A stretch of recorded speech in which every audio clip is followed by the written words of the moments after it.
scoring maybe without precedent. I don't think there's ever been as many people at the March for Life as this year, which is a great and encouraging sign. Many, many young people who are with their families celebrating life. So it is a great reason for optimism and hope.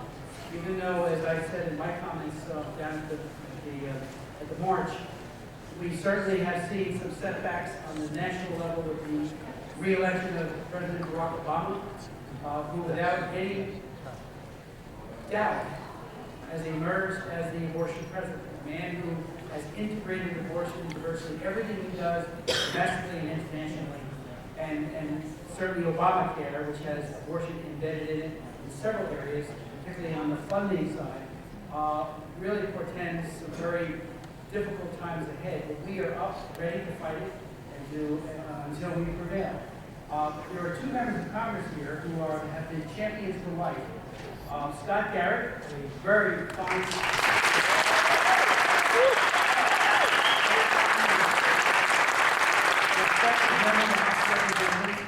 from Northern New Jersey is here to speak, and then Diane Black from Tennessee, the Congresswoman.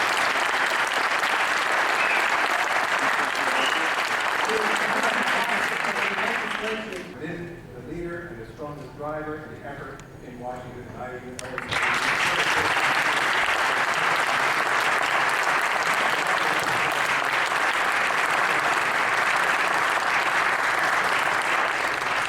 We'll start off with being optimistic, and I can be optimistic too, because we have seen strides, and I started to report about this, and we should feel optimistic that we have seen changes in this country over the course of the last 4 years. We see those changes in the country in the area of politics, and the number of legislators and representatives who go to the state capitals or to Washington who uphold the same views that we do, that is the pro-life view. And we've seen a change, of course, in the culture as well, as we see the polls shifting, right? Polls shifting in the direction that we would like for them to shift to. And so that is because of all of you. That is because you are willing to fend off the cold weather and the frigid temperatures and even the snow that is outside right now. And you do that for what? You do that for our poor unborn babies who cannot defend themselves, who cannot speak for themselves, but you and I are all here to stand up and to speak for them. So I thank you and I applaud all of you.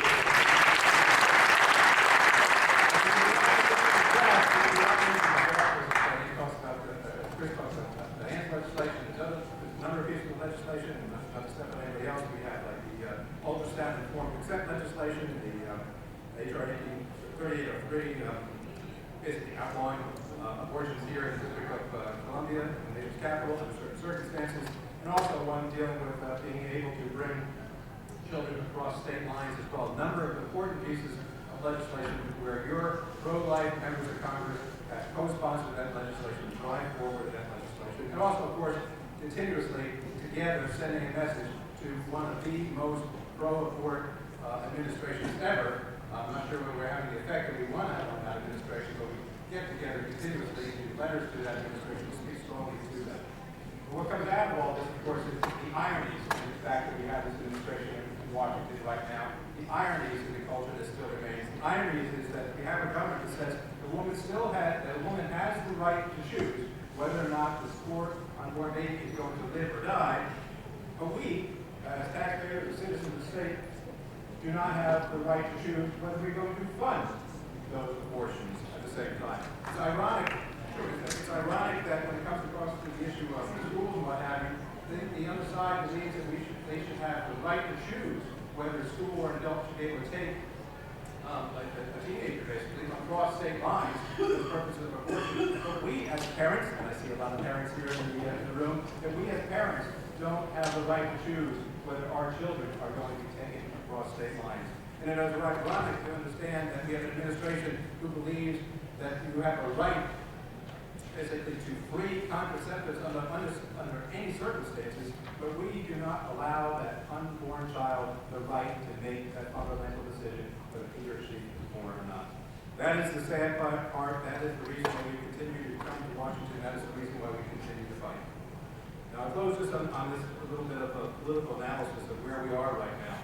We understand the gravity of the situation. We understand that Planned Parenthood revealed that it's performed a record number of over 333,964 abortions just in 2011 alone. That's over 300,000 innocent lives taken by government fiat and endorsement. We understand that some would say that our nation is fine and sound, but we understand at the same time that we understand that our nation literally drips with the blood of the unborn children. For 40 years as this has gone on, and now we came up with this past November election, and we thought that we had the opportunity to make a change. But we begin to dig down into the numbers, you begin to scratch your head and you say, why did we make this change in this November? And I just close with these points of some electoral numbers that make us pause for a moment as we leave here and think, what else can we do to those people who live around us, who vote, what have you. In this last election, we know what the outcome was. Right? Elections have consequences. In this last election, and I just got these numbers, I was talking to somebody across the street on this, so let's make sure I'm right at this. In this last election, the polling was done, what do you call that, afternoon polling? Exit polling. In exit polling, asked people where you stood on issues, what person you are, and so forth. People who said that they were evangelical, 21% people who said that they were evangelical still voted for an individual who says it's a right to kill them with love. People who, during exit poll, who said that they were Catholic, 50% of them still voted for a president that said it was a right to slaughter an innocent child. People who said that they believe that abortion should be illegal, 21% still voted for this president. In the African American community, which makes up around, I think around 12% of the overall population, but makes around 35% of all abortions.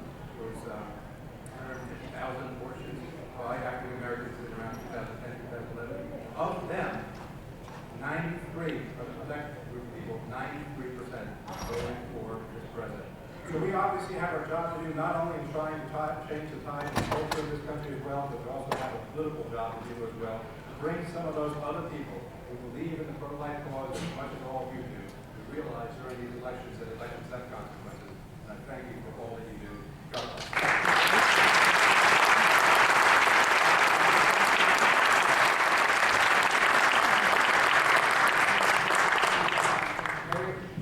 Somebody lost their bag. I'll take this. And now introduce to you a former member of the Tennessee legislature who was the leader of the pro-life efforts there, and now she is a true leader here in the U.S. House of Representatives, Diane Black.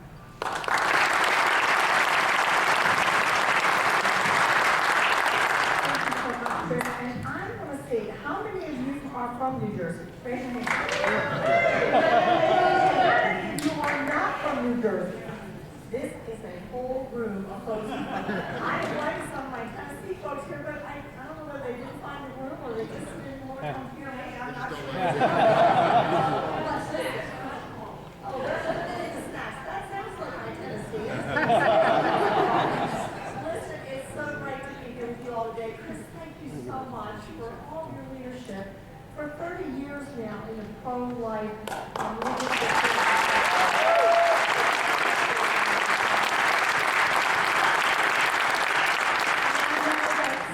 Was here prior to me, and I know that you've been fighting too, Scott, so thank you so much.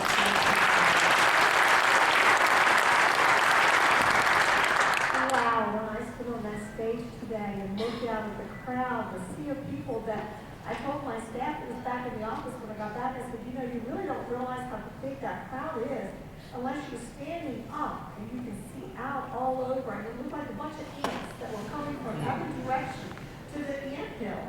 And it was just fabulous. I think besides the number, one of the things that impressed me so much is the diversity. I saw young folks, really young children and teenagers, so many young people. I saw people who were like me, if I didn't have good hairdresser, had gray hair. I saw men and women and all different colors from all over the place. I looked at the states, Michigan, Iowa, and all over the country. And so thank you so much for being here today and what you're doing on your efforts to fight for life. I know that today, or we always come on the anniversary of Roe v. Wade to mourn the loss of now 55 million children. And there was one lady the other day at one of the talks that we gave, Silent No More, who said that we've got to change the face of abortion. And when she said that, what it made me think of is being a nurse. I don't know how many of you know that, but I've spent my whole career in nursing, over 40 years now. For being a nurse, and I was not an OB nurse. Yeah, we have to nurses. I was not an OB nurse, I was an emergency room nurse. But I did deliver some babies that were born on the front steps of the hospital. We didn't quite make it inside or in the cab or wherever. And so I did have the opportunity to be able to hold a little one in my hand and to be able to be the first one to look in the face of that little infant, new to this world, and to know this was God's creation where two cells came together and created this miracle of life. I thought of that as she said that, the 55 million faces that we will never have the opportunity to see. And it made me so sad to think about that, which makes it all the more reason that we have to continue to fight for life. And so I'm very enthusiastic, not only about your being here, but for what you do outside of here in this January, March. I know there are a lot of people that volunteer and give money to those organizations that help crisis pregnancies or other kinds of nonprofits that do this type of work, and thank you so much for that. As I have already said that my background is nursing, and for over 40 years I have fought for life. And here on the Hill as a congressman, I continue to fight for life. As has already been mentioned by my colleague, Chris, that there is a bill that I'm so honored to take over the legacy. Mike Pence, who is now the governor of Indiana, was just recently elected, gave me the tremendous honor of carrying on his legacy of a bill called H.R. 217, and it's titled 10 Abortion Provider Prohibition Act. And if this bill were to pass, what it would do is it would ensure that those dollars, those Title $10 that come from federal grants and go to various organizations, go to those organizations for its intended use. And its intended use is to make sure that we have healthy families. As a matter of fact, I'm going to encourage all of you when you go home to get on your internet and Google Title $10. It will bring up HHS, which is Health and Human Services website. And I want you to see on there what is noted to be the purpose of Title $10. It is to promote healthy families. Does anybody in here think that abortion is health care related or that it is promoting a healthy family? No. And so what this would do is it would say any organization that is providing abortion services would not get Title $10. So Title $10 right now, as we know, are going to Planned Parenthood. About 50% of their funding comes from Title $10, which are our tax dollars going to an organization that promotes abortion. It is their main mission. And if we look at the lie that's being told, they talk about women's health care, that they provide women's health care. They say if those abortion clinics were closed down, or if the Planned Parenthood would be closed down, then there would be a lot of poor women who would not get health care services. Well, that really is not so, because we have over 10,000 different agencies that are providing women's health services for low-income women. And they have about a little less than 800 of their clinics throughout the country. There are over 10,000 of these other agencies that just can't get the money because they're not large enough. So we know if we borrow that money from going to the biggest abortion provider in the entire country, that there are services out there for women to get those kinds of women's health care services that are provided in other places.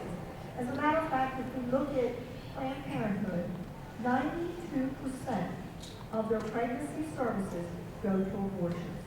Only 8% is used for prenatal care and adoption services. There is one, for every one adoption that's done, there are 145 abortions that are done. And there's one abortion being done every 94 seconds. So I think whether you're pro-life or whether you're pro-abortion, we can be on the same page with saying that is not the mission. If you look at the true mission of Title $10, it is not the mission of Title $10 to be going to fund the abortions and the clinic that produces the most abortions in the entire country. You know, folks say to me, Diane, why do you keep fighting this fight? Because we lost in the last election. As has already been said by Representative Garrett, so many of the people that support our cause, Republicans and Catholics and so on, voted for this president. And they said, you lost the war on women. Well, the war on women is abortion. Because we know what it does to a woman when she has an abortion. What it does down the road for mental health. What it does for depression and suicidal ideation. What it does for her physical health. Greater prevalence of having premature successive birth. A greater incidence of breast cancer. So we know all of these things that it does. That's the true war on women. And you know what you guys have to do? You guys have to help us get the truth out there. The truth has got to be known. In 40 years, we have the information. The statistics are there. Let us get the truth out. So let us all gather together, arm to arm, and let's commit that we can win this. We can never give up. Never, ever, ever give up.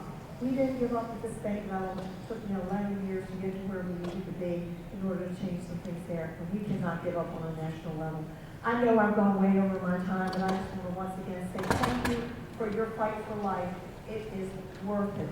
God bless all of you.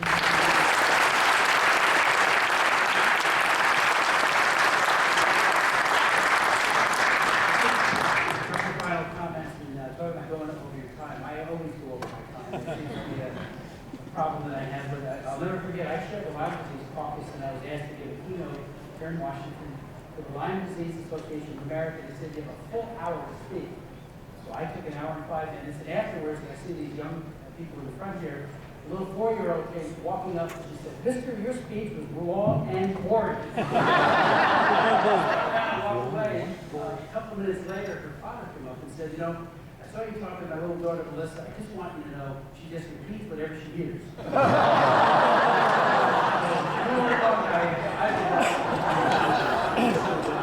I just want to say how grateful we are for your presence here, for your prayers, for your fasting, for your witness for life. As Diane said, and Scott talked about it as well, we have a job to do, and that is to make people not just aware and educated, but it has to become a priority in their lives to defend human life and to at least use the life issue as a disqualifying issue for those men and women who aspire to office at every level who don't believe in the sanctity and the dignity of human life. Those statistics that Scott read are so troubling. The people who say, "I'm pro-life," and yet somehow or somewhere lower on their list of priorities, so they voted for a man who is using his strategic position as president to promote abortion every day of the week. It's not just the president and the vice president.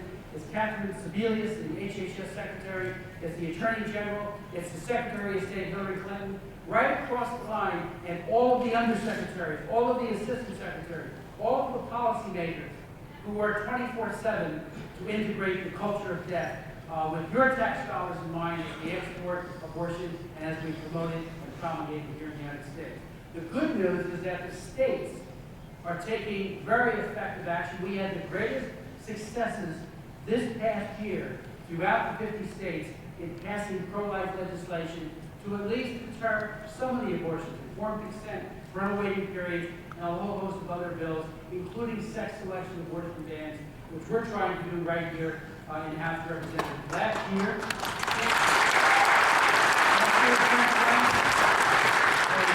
a great congressman from Arizona offered a bill to make it illegal to procure an abortion based on the sex of the child. And we know that virtually all of those who were killed that way happen to be little girls.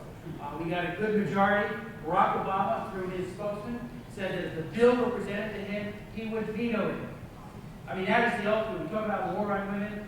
Here we're talking about ending the life of a little child simply because she's a girl. 40 years of victims. Earlier this week, we had a press conference right here in this building on January 22nd. We had several women who had been victimized by abortions. And they talked about, as Diane alluded to, the pain and the agony, but also the reconciliation and the faith and the joy that came in like a flood when they allowed themselves through the Lord to be healed. And it was really a remarkable moment. We had a woman who talked about from New Jersey. She was from Pennsylvania, whose daughter was brought into New Jersey across state lines. No parental involvement laws, as you know, in the state of New Jersey. and she went to a clinic, was aborted, and had severe psychological problems because of it. So we have work to do in New Jersey. We have a pro-life governor. He has, thankfully, defunded Planned Parenthood, but there is much, much more that we need to do. We need a legislature.